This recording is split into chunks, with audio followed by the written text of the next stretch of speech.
Au nom du Père et du Fils et du Saint-Esprit, ainsi soit-il.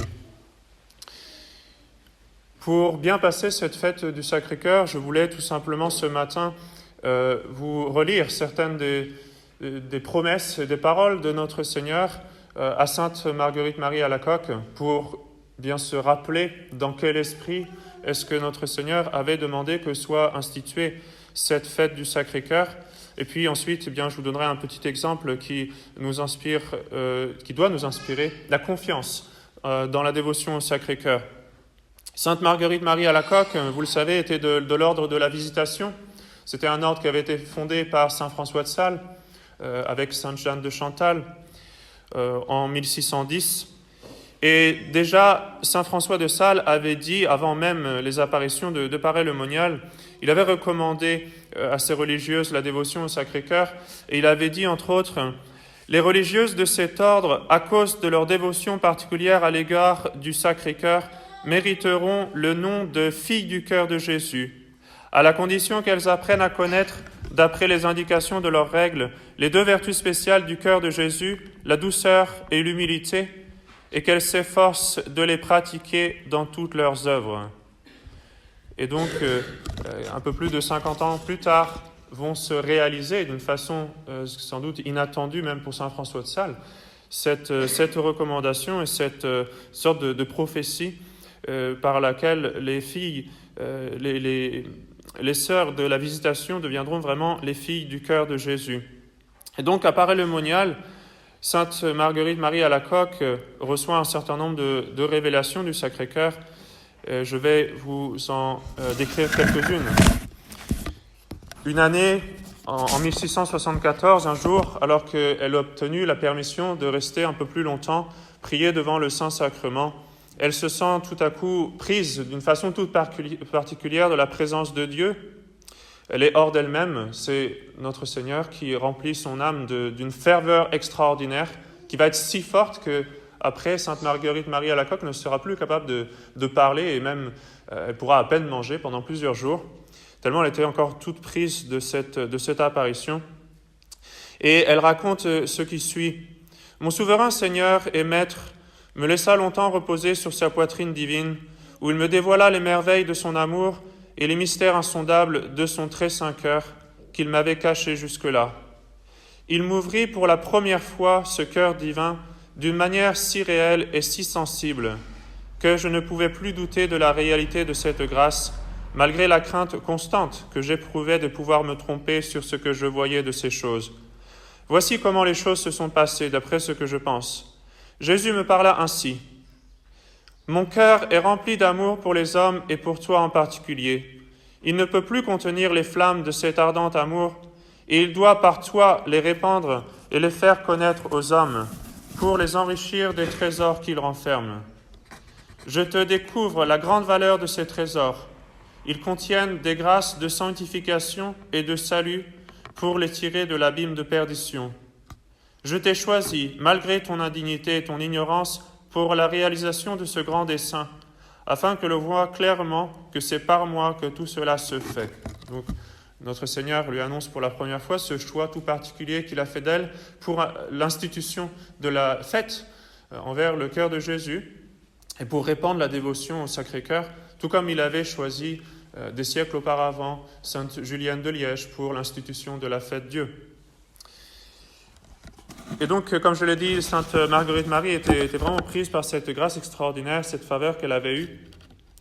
Et une autre fois, un premier vendredi, eh bien, le cœur de notre Seigneur lui apparut encore, brillant comme un soleil, elle nous dit. Et notre Seigneur avait ses 5 plaies, également brillantes comme un soleil. Et c'est arrivé plusieurs fois qu'elle voit cette vision de notre Seigneur resplendissant. Et notre Seigneur s'est plaint de l'ingratitude. C'est vraiment la caractéristique, je pense, qui ressort le plus de toutes ces apparitions du Sacré-Cœur, c'est de se plaindre de l'ingratitude, c'est de dire combien il a aimé les hommes, de rappeler tout ce qu'il a fait pour chacun d'entre nous, c'est-à-dire d'avoir enduré sa passion et sa croix, de nous avoir laissé le Saint-Sacrement et de recevoir en retour des hommes beaucoup d'indifférence, beaucoup de tiédeur, beaucoup d'ingratitude. C'est-à-dire qu'on prend les choses pour quelque chose d'acquis et on oublie l'extraordinaire bonté de notre Seigneur de nous avoir donné tout cela, comme si cela nous était dû. C'est comme un enfant auquel on a tout donné et qui ne dit même pas merci ou à peine. Il dit merci comme ça en pensant à autre chose.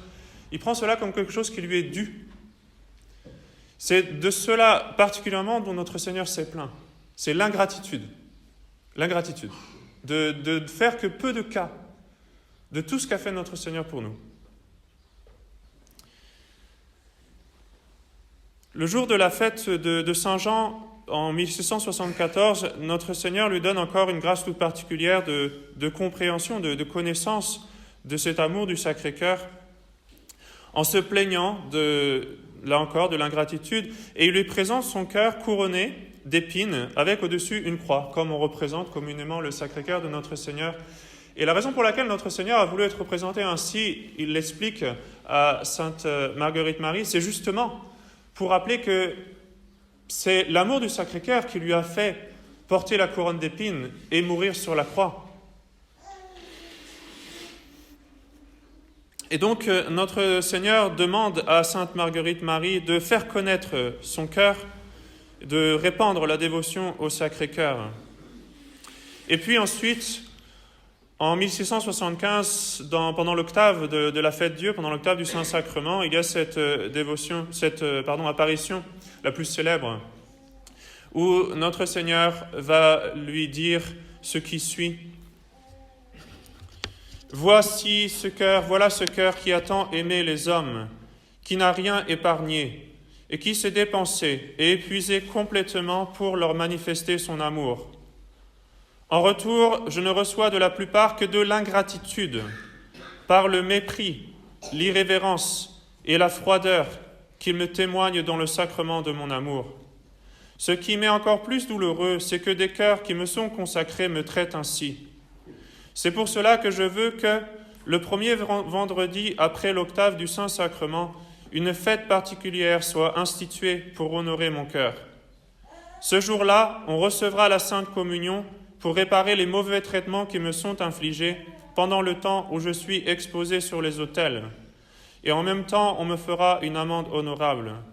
Je vous promets que mon cœur se dilatera pour répandre en abondance les trésors de son amour divin sur ceux qui lui feront ses honneurs ou qui travailleront à lui faire rendre par d'autres. Donc, la fête du Sacré-Cœur, vous le voyez, était voulue par notre Seigneur lui-même dans cet esprit de réparation d'ingratitude, de réparation d'indifférence, ou même, voire pire, de mépris. Et donc, je vous invite ce matin à faire une communion fervente pour demander pardon à notre Seigneur, justement, de notre ingratitude, de notre manque de ferveur. Faites une bonne communion en demandant pardon à notre Seigneur pour toutes les communions tièdes. Faites une bonne communion en demandant à notre Seigneur pour tous les moments où vous venez à la chapelle sans penser à la présence réelle et au don extraordinaire que notre Seigneur nous fait de ce Saint-Sacrement. Et remerciez notre Seigneur d'avoir fait tout cela. Remerciez-le d'avoir enduré sa passion et sa croix. Remerciez-le de rester parmi nous. Remerciez-le de tous ses dons. Et dites à notre Seigneur que vous ne voulez plus y être insensible. Et prenez peut-être déjà des résolutions pratiques pour ne plus justement être ingrat. Sainte Marguerite Marie encourage bien sûr la dévotion au Sacré-Cœur en disant « Je ne sais pas s'il y a une autre dévotion qui puisse en si peu de temps faire parvenir à une si haute sainteté et faire goûter en même temps une joie si salutaire et si profonde dans le service de Dieu comme la dévotion au Sacré-Cœur de Jésus. Oui, j'affirme, dit-elle, que nul chrétien, quelque tiède qu'il soit, ne voudrait s'en priver s'il savait combien cette dévotion est agréable à notre divin Sauveur. » Et cela, c'est évident, parce que la dévotion au Sacré-Cœur, justement, c'est la dévotion à l'amour de notre Seigneur qui s'est fait homme, qui est mort sur la croix et qui est parmi nous dans le Saint-Sacrement de l'autel. Il n'y a rien de plus clair, de plus fort pour faire naître en retour l'amour dans notre cœur que la considération, justement, de cet amour de notre Seigneur pour nous. Vous le savez, on a tiré de ces révélations un certain nombre de promesses du Sacré-Cœur. Ces promesses, je suis sûr que vous les connaissez, que vous les avez lues bien souvent, mais je voudrais ce matin vous les lire à nouveau, parce qu'il est toujours bon de se les rappeler et de les méditer. Première promesse du Sacré-Cœur à ceux qui répandront cette dévotion et qui la pratiqueront eux-mêmes. Je leur donnerai toutes les grâces nécessaires dans leur état. Donc que ce soit l'état de religieuse ou l'état dans le monde, l'état du mariage, que ce soit que même si on est encore enfant, adolescent, étudiant, nous aurons toutes les grâces nécessaires, nous promet notre Seigneur. Deuxièmement, je mettrai la paix dans leur famille. Pour ceux qui auront une dévotion particulière au Sacré-Cœur, et cela sera, je pense, particulièrement vrai pour ceux qui font la dévotion de l'intronisation du Sacré-Cœur dans leur foyer. Troisièmement, je les consolerai dans toutes leurs peines. Pensez à Saint Jean, le soir du Jeudi Saint. Quatrièmement, je serai leur refuge assuré pendant la vie et surtout à la mort.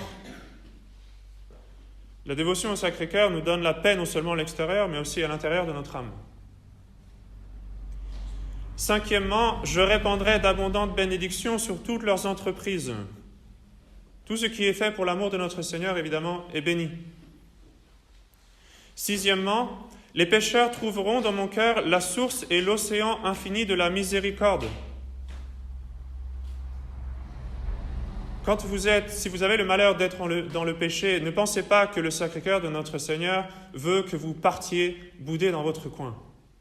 Le Sacré-Cœur n'attend qu'une chose, c'est que vous reveniez, que vous confessiez, que vous demandiez pardon et que vous vous corrigiez.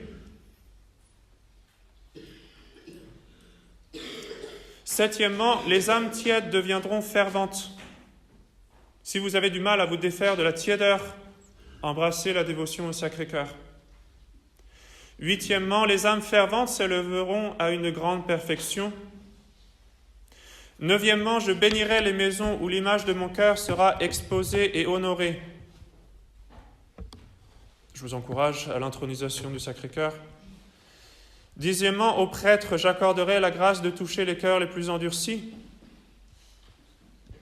Onzièmement, les personnes qui propageront cette dévotion auront leur nom écrit dans mon cœur et il n'en sera jamais effacé.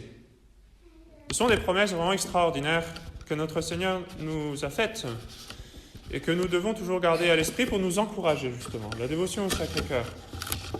Et pour vous encourager à la confiance, je vais vous raconter une histoire qui illustre cette puissance de la dévotion au Sacré-Cœur, en particulier la promesse de toucher les cœurs les plus endurcis.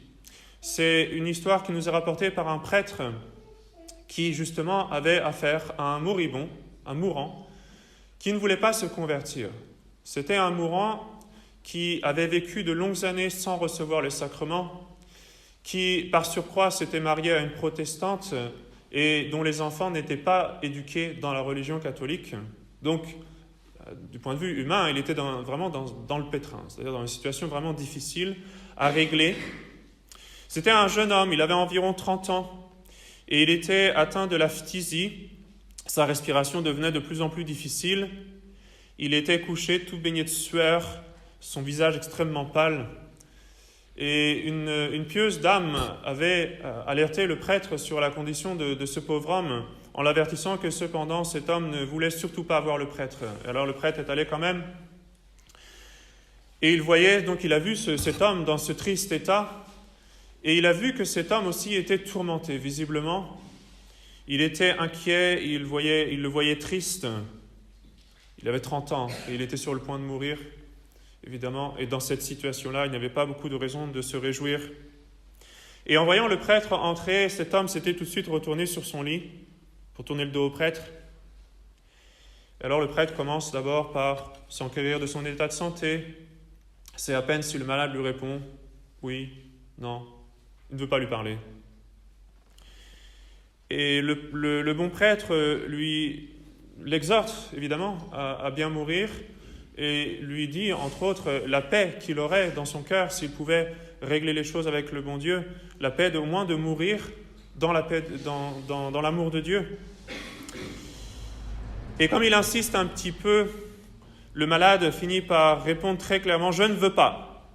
Je ne veux pas. » Le prêtre comprend qu'il vaut mieux à ce moment-là s'en aller.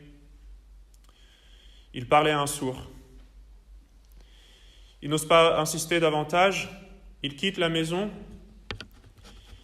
Mais il va, fort de cette promesse qu'a fait le Sacré-Cœur de notre Seigneur de convertir les cœurs les plus endurcis, il va recommander ce moribond au Sacré-Cœur de notre Seigneur et demander aux gens de prier pour la conversion de ce mourant. Le soir, il revient voir ce malade qui ne daigne même pas lui donner un regard ni lui répondre. Le prêtre essaie de l'ébranler un petit peu en lui rappelant la perspective de l'enfer s'il ne se convertit pas,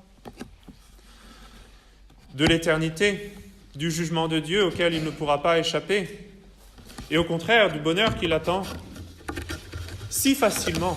Il n'a qu'à se faire une confession assez facile, assez courte, un temps de maladie qu'il a encore à supporter, mais qui sera assez bref. S'il était prêt seulement à se confesser et à demander à ce que ses enfants soient éduqués catholiques. Non, répond le malade, cela ne se fera pas, j'en ai fait le serment. Il avait de mauvais camarades, il leur avait promis de mourir sans les sacrements. Avant de partir, le prêtre va trouver son épouse qui était protestante, mais qui était plutôt bien disposée, et qui d'ailleurs voulait que son mari meure, même avec les sacrements, et qui était prête, elle, de son côté, à ce que ses enfants soient éduqués dans la religion catholique, et qui donc était éplorée de voir mourir son mari dans ses sentiments impies. Et le lendemain, c'était le dimanche. Il y avait la dévotion des 40 heures à cet endroit, en l'honneur du Saint-Sacrement. Alors, bien entendu, ce prêtre a beaucoup prié le Saint-Sacrement et le Sacré-Cœur de notre Seigneur dans la Sainte Hostie pour la conversion de ce moribond. Mais il pensait que ce n'était pas le bon jour pour aller visiter le malade, puisqu'il y aurait des autres ouvriers, ses amis, qui, ne travaillant pas ce jour-là, iraient le visiter et iraient sans doute l'encourager dans son impénitence. Mais le lendemain matin, le lundi matin, le prêtre alla trouver la pieuse dame qui, la première, l'avait alerté sur la situation de cet homme-là pour lui demander des nouvelles. Et alors cette dame lui dit « Vous savez, je suis allé le visiter il y a 1 heure, il ne veut surtout pas voir de prêtre. » Alors ça ne fait rien, ce prêtre se recommande une dernière fois au Sacré-Cœur et à la Très Sainte Vierge Marie, à Saint Joseph, à tous les saints. Il promet une neuvaine au Sacré-Cœur, 3 messes en l'honneur du Sacré-Cœur, 3 jours de jeûne aussi, au cas où il serait exaucé, et puis il promet de faire publier la grâce de la conversion s'il l'obtenait. Et c'est pour ça que nous connaissons cette histoire. Et donc en entrant dans la chambre du malade, il voit que le malade n'est pas couché. Il fait les 100 pas dans sa chambre, et visiblement il est tourmenté, et il est désespéré. Ce malade dit « Ah, si au moins j'étais mort !» parce qu'il souffre, il est malheureux. « Si au moins j'étais mort !» Et alors le prêtre lui répond « Et si vous étiez mort, qu'en serait-il maintenant ?» Un silence s'installe. Évidemment, la perspective de la mort fait réfléchir ce malade, et la grâce du Sacré-Cœur aidant, le prêtre lui dit « Préparez-vous à faire le voyage de l'éternité et réconciliez-vous avec Dieu avant qu'il soit trop tard. » Et à la grande surprise de ce prêtre, le pénitent lui répond « Oui, je le veux bien. Je veux mourir catholique et que mes enfants vivent et meurent eux aussi catholiques. » Le prêtre est tout surpris de ce changement. C'est la grâce du Sacré-Cœur qui a touché le cœur de cet impénitent. Et alors, c'est une grande consolation. Le moribond se confesse, il reçoit la Sainte Communion et il change du tout au tout. Lui qui était tout triste, tout pâle, il est rayonnant de joie parce qu'il a trouvé la paix du bon Dieu. Il est en paix. Et le bon Dieu lui donne encore plusieurs semaines à vivre. Et ce moribond va souffrir ces peines de la maladie avec vraiment de façon très édifiante même, avec beaucoup de patience. Et ainsi, évidemment, il va pouvoir réparer toutes ces années d'impiété qu'il avait vécues avant. Et c'est ainsi qu'il va mourir dans de bons sentiments. Cette grâce extraordinaire avait été obtenue par cette confiance inflexible dans cette promesse qu'avait fait notre Seigneur à Sainte Marguerite Marie de toucher les cœurs les plus endurcis. Alors je vous encourage à pratiquer la dévotion au Sacré-Cœur de notre Seigneur avec confiance, en n'hésitant pas à rappeler à notre Seigneur, humblement, mais avec confiance, ces promesses qu'il nous a faites, de toucher les cœurs les plus endurcis. Et c'est dans cet esprit que je vous encourage à prier pour vos proches, particulièrement ceux de vos proches qui ont le cœur endurci, ou ceux de vos amis qui ont le cœur endurci, pour que notre Seigneur exauce vos prières pour l'amour de son sacré.